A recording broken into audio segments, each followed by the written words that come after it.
Chegamos hoje no último capítulo do livro Guerra no Além, que mostrou a interação entre os dois planos da vida, em especial no período da Primeira e Segunda Guerra Mundial.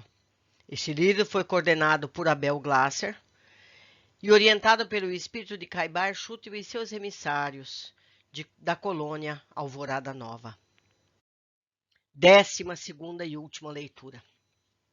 Stalingrado era uma cidade de porte médio, situada às margens do rio Volga, ao sul da União Soviética. A irresistível maré de conquista alemã voltou-se contra a Rússia durante o verão de 1941, tal como acontecera com a Europa Ocidental no ano anterior. O Exército Vermelho capitulava, em princípio, diante do poderio germânico. Durante a ofensiva dos alemães, um grande número de militares soviéticos desertou, influenciados pelos agentes da fortificação Integridade Nacional, fornecendo ao inimigo informes preciosos. Cresceu o inconformismo das entidades que defendiam os interesses da pátria e força, verificando a inabilidade para lidar com a situação que estava sendo enfrentada pelos chacais e pelos vigilantes. Assim, o comando espiritual do posto francês decidiu concentrar seus esforços na investida da Alemanha contra a Rússia. Percebendo a chegada do rigoroso inverno europeu, influenciou os comandantes alemães a prosseguir na jornada rumo a Moscou, enquanto criava condições para que a guerra soviética se armasse. Atuavam os espíritos dando contínuas sugestões aos dirigentes do exército russo e conseguiram com sucesso. Os alemães, ingressando no território inimigo, alongaram excessivamente suas linhas de abastecimento e, quando chegaram às portas de Moscou, foram colhidos pela resistência, além de encontrarem uma cidade deserta que não lhes podia dar qualquer reabastecimento. Não havia alimentos, roupas, equipamentos adequados, o combustível congelava nos tanques e o óleo se solidificava. A pólvora não detonava, as armas tornaram-se quase inúteis. Os soldados germânicos começaram a perecer. Assim que os primeiros grupos de combatentes desencarnaram, os membros do Integridade Nacional, preocupados, buscaram recolhê-los, levando-os a integrar as fileiras do seu exército no umbral. Entretanto, não tiveram sucesso absoluto, pois muitas cidades espirituais resgataram parte desses soldados, encaminhando-os a tratamento. Outros recusaram-se a seguir com as entidades inferiores e permaneceram vagando incertos pela crosta. Um pequeno número integrou as fileiras do posto germânico na espiritualidade. Assim fazendo, deram informações importantes a respeito da batalha que os exércitos alemães estavam perdendo no plano material, por causa do frio excessivo. Os dirigentes umbralinos sabiam que a natureza não podia controlar o motivo pelo qual tentaram influenciar os generais da Alemanha a promoverem um recuo estratégico. Nessa ocasião, depararam-se com a antecipação dos chacais e dos vigilantes, que em conjunto já haviam envolvido em processo obsessivo grande parte do comando germânico. Outras fortificações umbralinas enviavam seus contingentes, interessadas em derrubar e desestruturar os dirigentes da Alemanha, nação líder da guerra, motivo pelo qual os integrantes do Integridade Nacional pouco puderam fazer. Hitler, um espírito forte e determinado, verdadeira inteligência voltada ao mal, não era aberto às influenciações recebidas das entidades que visavam resguardá-lo, tais como as da fortificação alemã na espiritualidade. Fechado em seu próprio objetivo, ele erigiu a categoria ideal e, cego aos conselhos externos, afundou-se em seu desatino, determinando que a luta armada na Rússia prosseguisse. O Führer, sempre relutou em aceitar qualquer argumento sobre as possibilidades de vitória do Exército Vermelho. Assim, o maior inimigo dos generais alemães que lideravam a batalha na Rússia passou a ser o próprio dirigente germânico, uma vez que estava continuamente interferindo na estratégia traçada pelo comando militar.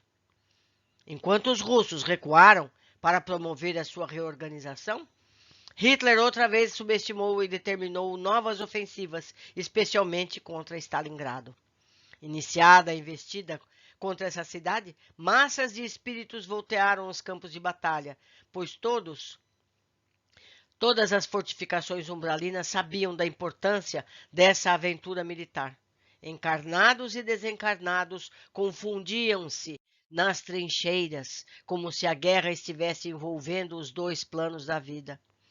O general russo Timochenko contava com o apoio e assistência integral dos chacais, razão pela qual teve liderança arguta ao criar a Frente Stalingrado. Ainda assim, os soviéticos começaram perdendo e cidades da região sucumbiram diante dos alemães. Stalin nomeou o general Yeremenko, me perdoem essa leitura, para comandar outra frente de resistência e com muita garra e enormes perdas humanas conseguiram os russos deter o avanço germânico. A partir daí, seria conveniente ao exército alemão um recuo, porém Hitler estava ensandecido, jamais admitiria a derrota. Nessa ocasião, agindo com extrema malícia, integrantes do Pátria e Força buscaram uma aproximação junto ao Führer, ou seja, a Hitler, e ao invés de tentar passar-lhes más sugestões ou planos de ação, elogiaram-no e sugeriam-lhe que era o maior líder da humanidade e já tivera a oportunidade de conhecer. O orgulhoso chefe germânico, então, cedia às influenciações recebidas, porque estavam de acordo com seu próprio pensamento e com a sua personalidade, de modo que o trabalho de penetração traçado pelo posto francês no umbral foi, por isso mesmo, muito facilitado. A vaidade, hein, meus amigos? A vaidade é um caminho para a derrota. Continuando, ironicamente, o ditador refutava os conselhos das entidades que de fato o apoiavam, como os de recuo estratégico passados pelos integrantes do Integridade Nacional, aceitando os outros que somente iriam prejudicá-lo. A vaidade o cegou, e o preço pago foi alto para seu aventureiro plano de conquista. Com muito esforço, os russos começaram a reorganizar suas linhas de defesa e a reconstruir suas fábricas, atingidas constantemente pelos bombardeios germânicos. O avanço dos alemães era lento. Cada metro o território era longamente disputado. Stalingrado estava, a essa altura, em ruínas, o que atraía continuamente maior número de entidades do umbral, pois o cenário aproximava-se muito daquele que essas criaturas se cultivavam nas zonas escuras da espiritualidade. Por isso, em qualquer ambiente hostil, como o de uma guerra, torna-se muito difícil para os encarnados manter a sintonia com os espíritos elevados, exceto para aqueles que, envoltos na senda cristã, possuem maior equilíbrio e fé. Naquela época, no entanto, a maioria não tinha suporte interior para resistir a tantas pressões dos desencarnados inferiores, e a batalha tornou-se sangrenta e cruel. Parecia não ter fim o conflito, quando o inverno novamente bateu às portas da Rússia e os alemães sentiram-se acuados e sem força para resistir muito tempo à luta. Ainda que para os russos a mudança do tempo fosse prejudicial, estavam mais acostumados ao frio intenso e encontravam-se em seus domínios, situação que lhes era favorável. Hitler, novamente alertado, não só pelos seus generais encarnados, mas também pelo comando da fortificação e integridade nacional, desprezou outra vez todos os conselhos de recuo e determinou a permanência do exército alemão em território soviético. Cerca de 300.000 soldados estavam envolvidos na batalha. O desastre logo foi sentido. Em algum tempo, o inimigo estava cercado pelos russos e a batalha tornou-se ainda mais sangrenta. Pelo menos 1/3 do contingente alemão pereceu e a batalha de Stalingrado foi perdida. Vencidos os alemães, o Pátria e Força conseguiu resistir à completa decadência. Desertores retornaram e outros espíritos foram ainda capturados para servir naquele posto. Entretanto, enquanto ele buscava a rearticulação e o seu fortalecimento, Alvorada Nova, através de suas coordenadorias, em especial o de proteção, aqui uma nota do autor material, Para maiores dados sobre a função das coordenadorias, vejam o capítulo Coordenadorias Especializadas no livro Alvorada Nova, já presente aqui no nosso canal. Então, eu vou ler novamente o parágrafo sem a nota.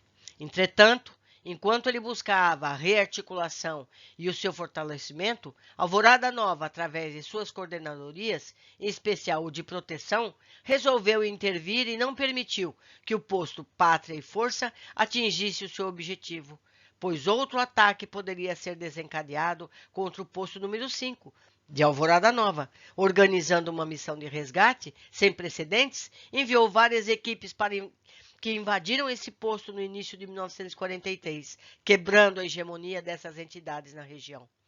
As equipes da cidade espiritual eram compostas tanto de habitantes da colônia, como o posto de socorro número 5. Quando elas cercaram o posto, houve uma mudança na atmosfera que o clareou. Havia 4 canhões de luz, mais como faixas de laser, que iluminavam o local, colocados em postos mais altos. Essa luz deixava os espíritos atordoados e confusos. Os integrantes da coordenadoria de proteção, trajando armaduras, avançavam sobre o posto e a simples luminosidade de seus espíritos já espantava muitas entidades inferiores. Somente eram levados a tratamento os espíritos que se entregavam espontaneamente. Aqueles que fugiam não eram perseguidos. O mais importante para a colônia era desarticular o funcionamento do Pátria e Força. Tal como nas reuniões de desobsessões, muitos eram levados adormecidos, outros não. A carga energética que tinham os membros da equipe de resgate era tamanha que enfraquecia os componentes do Pátria e Força como se os anestesiasse. O bem sempre vence, meus amigos. Isso temos que sempre ter em mente. Esses invasores apresentavam-se, na maioria, como gladiadores, para impor respeito às entidades da fortificação. Os dirigentes do Pátria e Força resistiam muito à investida e não se deixavam envolver com facilidade. Aqui eu deixei em negrito. Em muitos resgates dessa natureza, as equipes espirituais utilizam a força proveniente de grupos mediúnicos da materialidade. Quando isso ocorre, há um liame entre os resgatados e aqueles que participam dos trabalhos medianímicos. Ou seja, aqueles que acreditam que esse trabalho mediúnico é inútil, veem aqui que isso não é assim. O trabalho mediúnico é de grande ajuda nesses momentos e devem ser valorizados. Continuando. No caso específico dessa invasão, a equipe de Alvorada Nova utilizou muito a vibração de grupos espíritas de apoio, mas não as reuniões mediúnicas propriamente ditas. A espiritualidade superior também colaborou com a sua energização, pois o trabalho foi conjunto. Então, são grupos de oração, grupos de vibração, associado ao magnetismo dos médiuns, ajuda nesses trabalhos do bem. Em determinado ambiente, dentro do posto, havia um mapa do mundo material. Nesse lugar, volteado por uma névoa cinza escura, foi colocada uma estrela de cor azul brilhante, como símbolo de higienização do local. Alguns vigilantes da espiritualidade estavam também presentes. Aqui o autor material nos diz que, para maiores dados desses vigilantes, ver o capítulo 2 do livro Conversando sobre Mediunidade, o item Os Vigilantes da Espiritualidade, da editora O Clarim. Continuando. Às vezes, após uma higienização como essa, Alvorada Nova cria um posto de socorro ou de trabalho nesse lugar. Maiores dados também podem ser vistos no livro Alvorada Nova, já disponível aqui no canal. Nesse caso, isso não aconteceu, permaneceu ali uma equipe provisória, somente com a finalidade de impedir a imediata rearticulação das entidades que fugiram no momento da invasão. Vários veículos vindos de Alvorada Nova partiram do umbral, levando os espíritos resgatados. Eram como vagões flutuantes, semelhantes aos que são enviados a reuniões de desobsessão para apanhar entidades atendidas. Os trens não foram utilizados para esse tipo de trabalho. As macas estavam repletas e havia muitos médicos e enfermeiras a bordo. Os espíritos eram colocados em cápsulas fluídicas arredondadas, posteriormente encaixadas como prateleiras nas paredes internas do veículo, os quais tinham a forma de um cilindro com extremidades pontiagudas, sendo rápidos nos deslocamentos e com grande capacidade de acomodação interna. Partiam para várias colônias, onde deixavam as entidades e a elas ligadas. Não só para Alvorada Nova foram, pois, os resgatados. Eu lembro que nosso lar recebeu muitos desses resgatados. Os mencionados veículos, que têm receptores energéticos, deslocam-se pela energia enviada de Alvorada Nova, com avançada tecnologia. Um espírito condutor dirige o veículo, que se chama VAP, Veículo de Apoio Externo, e é usado somente para resgates e nunca para ataques. Os VAPs são utilizados para deslocamentos em grandes distâncias. Ao final da missão, todos os espíritos que trabalharam no resgate reuniram-se em outro local para juntos fazerem uma oração de agradecimento ao plano superior. Uma luz vinda do alto emanou dessa cena e formou um feixe luminoso, multicolorido, que se projetou até a clareira formada no umbral após o fim do Pátria e Força. O posto Integridade Nacional, vendo desaparecer por completo seu adversário Pátria e Força, mudou-se com pressa e desfez sua fortificação. Seus integrantes fugiram e a maioria dirigiu-se para os postos Revanche 2, 3 e 4, na Crusta. O posto Revanche 5 fora desativado por ocasião do ataque ao posto Alvorada Nova. A guerra caminhava para o seu final, enquanto os membros dos postos Revanche 2, 3 e 4 auxiliavam, de todos os modos, os alemães encarnados. Entretanto, quando do desembarque dos aliados na Normandia, em junho de 1944, o posto Revanche 2 foi descoberto por equipes de Alvorada Nova e inteiramente desativado. Logo após, caiu o posto 3, sediado então em Paris. Somente em 1945, com a queda derradeira de Mussolini, terminou o último foco de resistência do Revanche 4. Quando a Segunda Grande Guerra terminou, o saldo de mortos era imenso. As equipes de busca e resgate das cidades espirituais trabalhavam incessantemente e sem a menor pausa para descanso. A crueldade dos encarnados culminou com as bombas de Hiroshima e Nagasaki, época em que desencarnaram mais de 300 mil pessoas, direta ou indiretamente ligadas às explosões. Os leitos de Alvorada Nova e de seus postos lotaram. Unidades móveis de emergência foram enviadas de colônias superiores. Não faltou o tratamento a quem merecia, mas não foi uma fase fácil para os habitantes da cidade espiritual. O ataque desencadeado pelas zonas umbralinas e as duas grandes guerras da humanidade serviram de motivação para Alvorada Nova ampliar seus trabalhos e ainda de exemplo a muitos espíritos por todo o globo ligados à colônia. E a partir daí surgiu esse posto? Perguntou o nosso narrador. Outras colônias já tinham postos semelhantes. Alvorada Nova, como disse, já trabalhava havia algum tempo com o 109, construído após a Segunda Grande Guerra, que assolou a humanidade. Todavia, sua vinculação específica com a nossa cidade aconteceu em 1992. Isso porque ele era de uso de várias colônias ao mesmo tempo, mas tornou-se depois privativo de Alvorada Nova. Há perigo de novas guerras nesse porte? É possível, pois o planeta é um mundo de expiação e provas. Estamos todos trabalhando para que isso não aconteça novamente. Entretanto, há muitos conflitos no Oriente Médio e temos investido grande parte do nosso trabalho. E digo isso no tocante a todas as colônias espirituais que volteiam à crosta terrestre, na pacificação dessa região. Não vi nenhum setor desse posto destinado a recepcionar espíritos que desencarnem nessa parte do globo. Mas verá, venham comigo. Shin levou-nos ao Palácio das Águas. Esse nome simbolizava a união dos rios da região terrestre do Oriente Médio, por ser a água, como sempre foi, de fundamental importância aos habitantes daquele local da crosta. Seu prédio principal possuía a forma de um templo, cujas paredes externas eram revestidas por pequenas pastilhas, coloridas e brilhantes, envoltas em filetes amarelo-ouro, constituindo uma espécie de mosaico que continha símbolos históricos do judaísmo e do maometismo. Pareciam fazer um registro da história, mas, ao invés de expressar ódio e guerra, exibiam união e integração.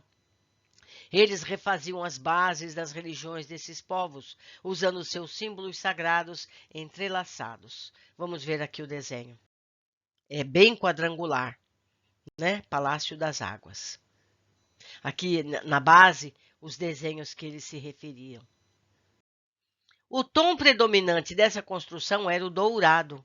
Ela tinha uma especial carga vibratória que a envolvia, visando proporcionar ambiente ideal à aproximação dos árabes e judeus, que desencarnando eram levados a essa mesma unidade do posto de socorro. Ou seja, a espiritualidade tem sempre como objetivo unir os adversários. Todos somos irmãos. Nesse local havia um grande auditório em formato cúbico. Ali se reuniam os habitantes desses dois povos para ouvirem palestras que uniam as principais religiões dessa região do globo, agora compreendidas à luz do Evangelho de Jesus. No interior da edificação havia uma grande arena com várias cadeiras em volta, onde frequentadores iam ao púlpito ali existente para discursar. Essa área central era formada por um círculo em cujo interior havia uma estrela de Davi, símbolo dos judeus, envolta por uma lua crescente, que era o símbolo dos árabes.